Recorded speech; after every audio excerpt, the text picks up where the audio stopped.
This face we know. And this one too. These faces from the last century are all familiar to us. Do we know this face? And yet, if we wish to understand the Bengal or India of today, we must know who this man is. A man who was born 150 years ago, Sir Gooroodass Bannerjee. Why must we know who he is? Surely, not because he was the first Indian Vice-Chancellor, or that he was one of the first Indian judges of a high court, because a street in Calcutta is named after him, and also a college.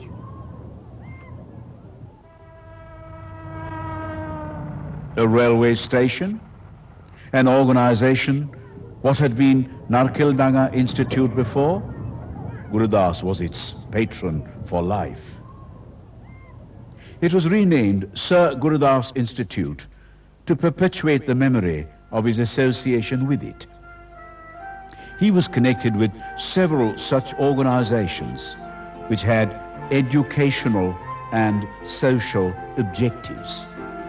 The Society for the Higher Training of Young Men had been founded for the higher instruction of Indian youth. It was soon renamed Calcutta University Institute. Gooroodass lent inspiration to all its activities. The chair he used is still there. His poem is preserved on marble. Let your mind and body be pure. Sacrifice what you desire. Worship what is noble, and you will gain everlasting happiness. Gooroodass Bannerjee. He was many things, then again, many things he was not. Not a religious guru, not a famous author, wasn't a political leader, nor a social reformer or revolutionary. Why, then, is he so important to us? Come, look at this baby, born on the 26th of January, 1844, the only son of a middle-class Brahmin, Ramchandra Bannerjee, who lived at Narkeldanga, an eastern suburb of Calcutta, where his father, Manik Chandra, had settled. Ramchandra worked in a company belonging to Dwarkanath Tagore, grandfather of Rabindranath Tagore. This house at Narkeldanga didn't look like this then. The present house was built on the much smaller one in which Gooroodass was born. Later, Gooroodass was advised by his friends to build a house on Chowringhee. But mother and son chose to live on at Narkeldanga, the place where the mother had raised the son, battling severe hardships, a place dedicated to the memory of a courageous mother.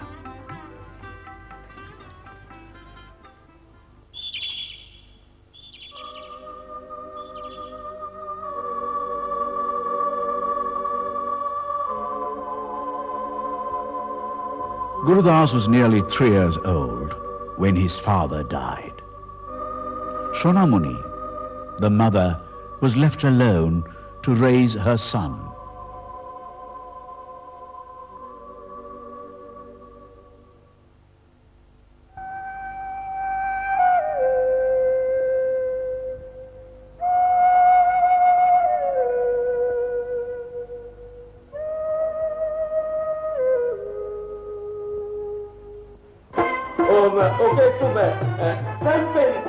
The youth of the city was falling prey to many kinds of vices.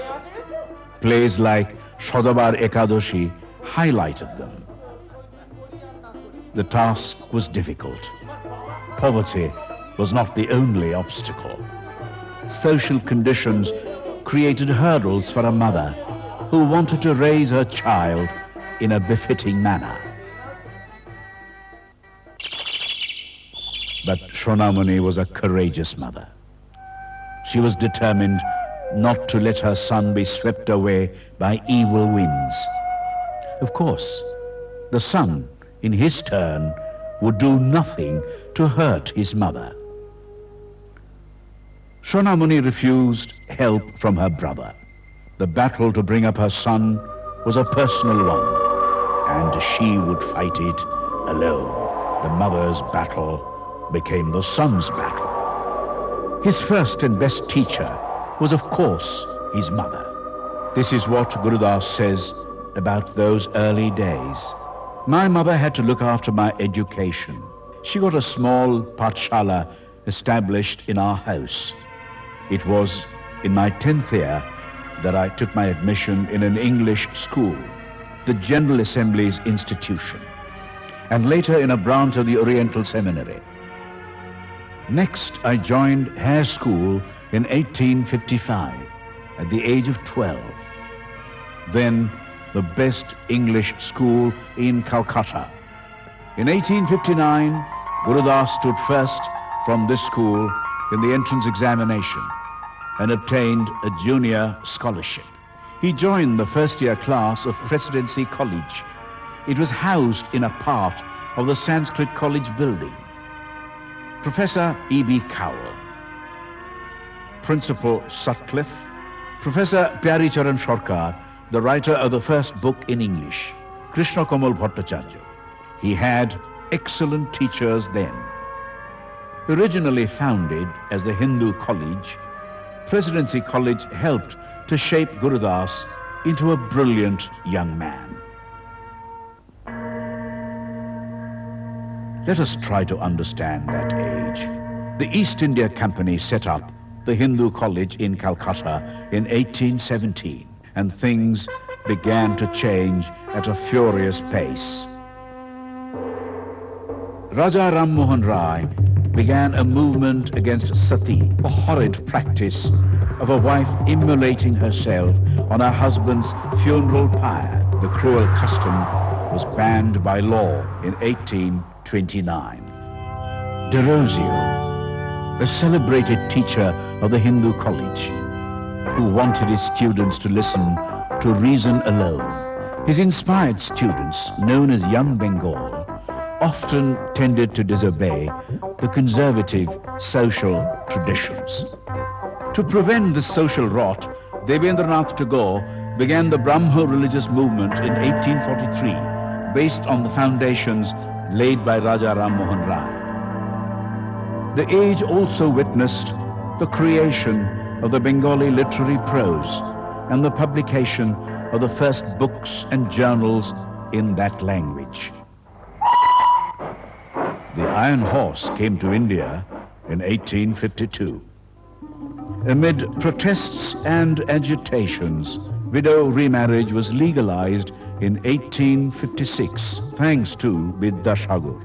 1857 is the year in which the three universities of Calcutta, Bombay, and Madras were born. And then exploded the so-called Sepoy Mutiny. Many among the rich did not bother about what was happening in the country. But Shronamuni and grinding poverty kept Gooroodass on the straight and narrow path.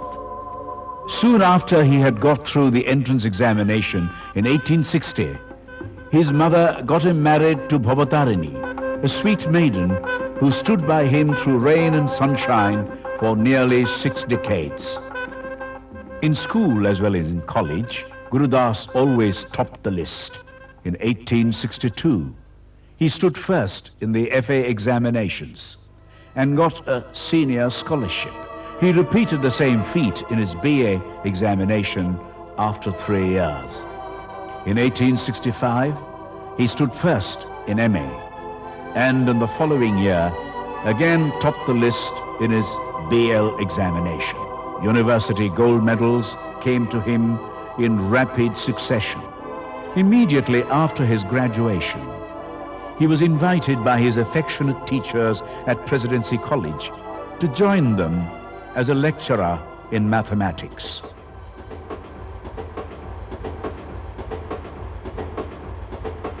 (1866). Gooroodass, with the approval of his mother, joined Krishnanath College of Baharampur as a lecturer in mathematics and law. There he began taking Sanskrit lessons from the famous scholar Ramgoti Nyayaratna. Gooroodass's professional life began in right earnest. The college routine gave him ample time to set up a legal practice in the Baharampur Law Court. Very soon, he established a successful practice. His fame as a lawyer attracted wide attention, and he soon rose to the top in his profession. The Grant Hall Club, a society for educational interaction at Baharampur. And here he formed a close association with the noted author Bankim Chandra Chatterjee. In a lecture at the club, Gooroodass observed, as India can learn many things from England and the West, so can they learn a lot from India. In Baharampur, Gooroodass learnt Urdu to serve his Muslim clients better.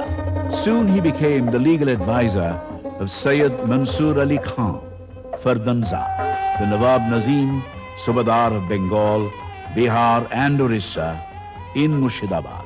In a difficult case, Gooroodass saved the Nawab Nazim from huge financial loss. The grateful Nawab gifted him a sparkling pocket watch. 1872, Gooroodass joined the Calcutta High Court.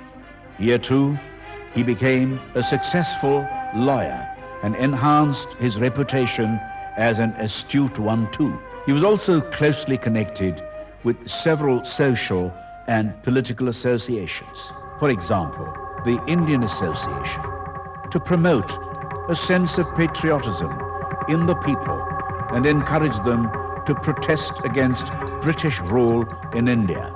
Gooroodass was a leading delegate to the second session of the Indian National Congress in 1886. The major theme of his speech was the judiciary and service to the people. 1888 was a year of momentous happening to Gooroodass. He was appointed a judge of the Calcutta High Court.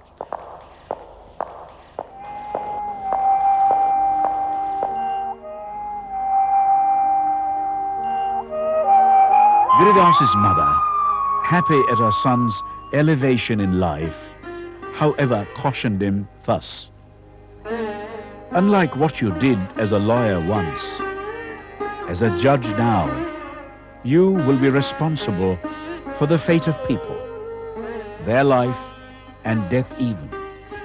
So, judge carefully." Nothing but illness could keep him away from the court.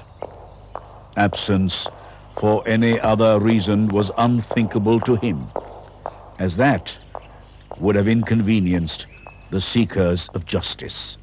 A son lay dying, but he attended court as usual and carried on with his duties. The then Chief Justice heard about this and immediately requested Gooroodass to go home. "Dr. Bannerjee, I have just now heard that your son is very seriously ill and his condition is also critical. I wonder, you have come even today to the court to attend your duties. I request you, Dr. Bannerjee, to leave the court and go home to attend your son." Gooroodass went home to see the death of his son, Jyotindra Chandra, a boy with a lot of promise.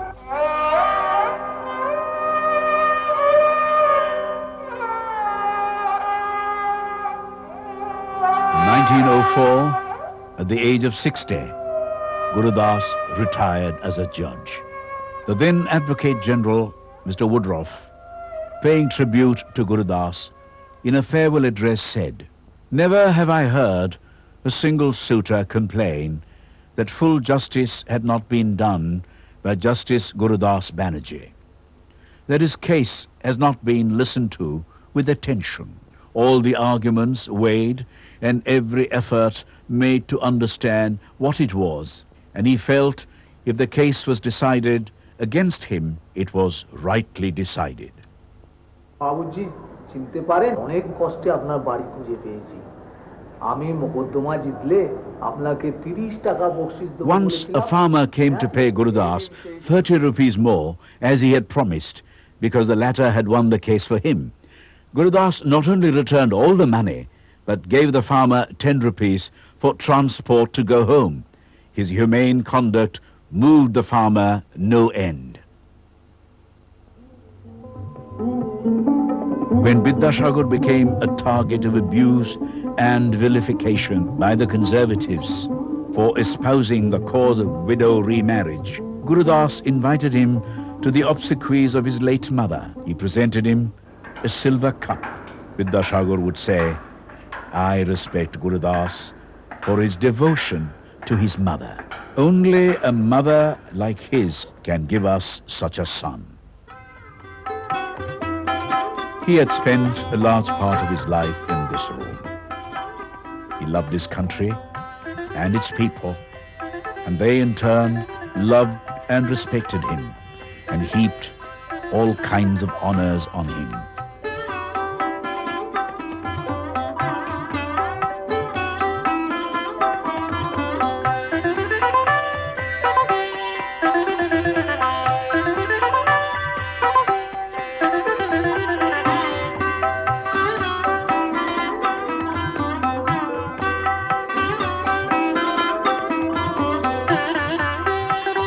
Let us go back a few years. 1890 was a memorable year for Gooroodass. He was appointed the Vice-Chancellor of the Calcutta University, the first Indian Vice-Chancellor. Requesting him to accept the position, Governor-General Lord Lansdowne wrote to him, "I am convinced that no one could fill this honorable and important position in a manner more satisfactory to the university and to the public than yourself, and I shall have your permission to announce that it is accepted." Gooroodass said, "The encouragement of female education by its degree and other marks of distinction must rank as one of the highest useful functions of the university. No community can be said to be an educated community unless its female members are educated. That is not simply taught to read and write, but educated in the true and full sense of the word. A proud man may boast of his intellectual superiority over the gentler sex. The simple truth must be admitted that woman is a primary educator of mankind." Lord Curzon wrote to Gooroodass, referring to him as one who is a remarkable blend of the best that Asia can give or Europe teach. Again, it was Curzon who recommended him for knighthood in 1904. Rabindranath Tagore, in his famous essay Swadeshi Samaj, thought that a person like Gooroodass was the fittest to become the head of local self-government, the structure of which the poet had outlined in the essay. To Gooroodass, this was perhaps a worthier honor. In 1905, Lord Curzon divided Bengal in two parts. With the partition of Bengal, the flames of rebellion began to burn fiercely. The cry to boycott British goods rent the sky. Surendranath Bannerjee said, "Boycott is a legitimate weapon to fight this coercive partition of Bengal." Sir Gooroodass condemned the partition, and he joined the revolutionary secret society, Anushilan Samiti, to give support to the young revolutionaries. His commitment to society was too strong to keep him away from the national education movement. He was one of the founder members of the National Council of Education of Bengal, which is the parent body of the present Jadavpur University. Pandit Madan Mohan Malavya, who founded Kashi Hindu Vishwavidyalaya, received valuable help from Gooroodass in setting up the university. In 1901, Gandhiji met Gooroodass, whose help he required for his work in South Africa. Years later, they met again, and Gandhiji said, for the conduct of the Satyagraha Ashrama, a code of rules and observance was necessary. Amongst the many opinions, that of Sir Gooroodass is still in my memory. Gooroodass wrote copiously. His valuable books are still there. He wrote an authentic legal classic on the Hindu women's right to property. A book on education. A textbook of mathematics. A note on the Devanagari alphabet. A book on all aspects of life called Gyan or Karma. A book for the teacher on the aims and methods of teaching. Founded by Dr. Mohendralal Sarkar, this is where the Indian Institute for the Cultivation of Science began. Gooroodass was an active member of this institute. He was a leading participant in the world of literature and culture in Calcutta. Bungyo Sahitya Parishad, the Bengali Academy, received valuable service from him. Balmiki Pratibha, an opera by Rabindranath Tagore, was staged at Tagore House in 1881. Gooroodass was among the prominent invitees.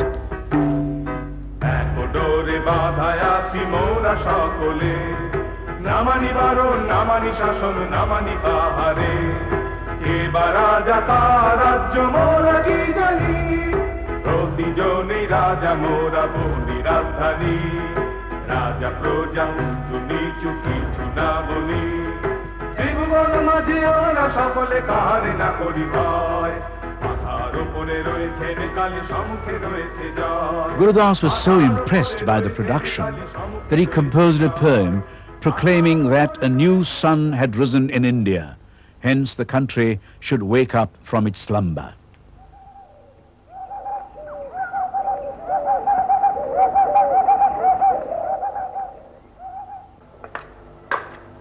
He combined in himself the best of the East and the West. He would rise early in the morning and inquire about every member of the family. He would then worship his family deity.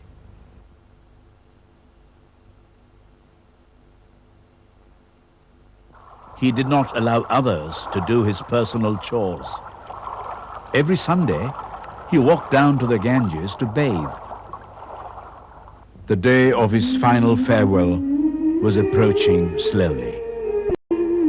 In the last days of World War I, he moved to his Bagbazar house on the Ganges and waited for death. On his deathbed, his thoughts turned to his mother. I was fortunate to have such a mother. All my sons are fine fellows, but many a father can say the same thing. None had a mother like mine. Distant memories went fleeting by.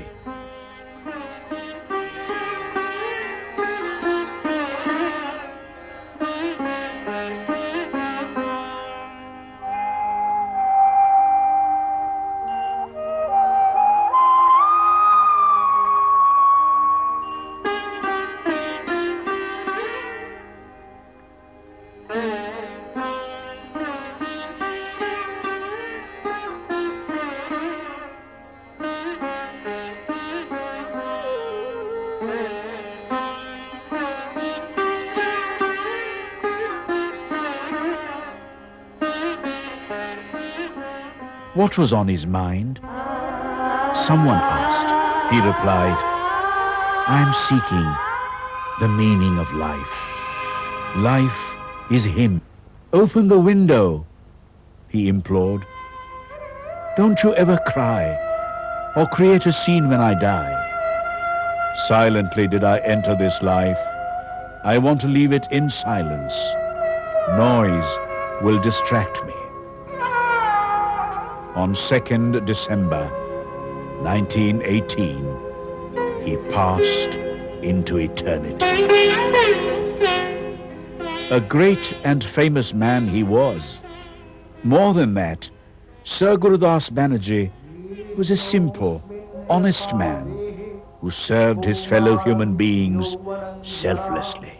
तथा देहांतर प्राप्तिर धीरस्तत्र न उह्यति न जायते म्रियते वा कदाचित् नायं भूत्वा भविता वा न भूयः अजो नित्यः शाश्वतोऽयं पुराणो न हन्यते हन्यमाने शरीरे वासांसि जीर्णानि यथा विहाय नवानि गृह्णाति नरोपराणि तथा शरीराणि विहाय जीर्णानि अन्यानि संयाति नवानि देहि नैनं छिन्दन्ति शस्त्राणि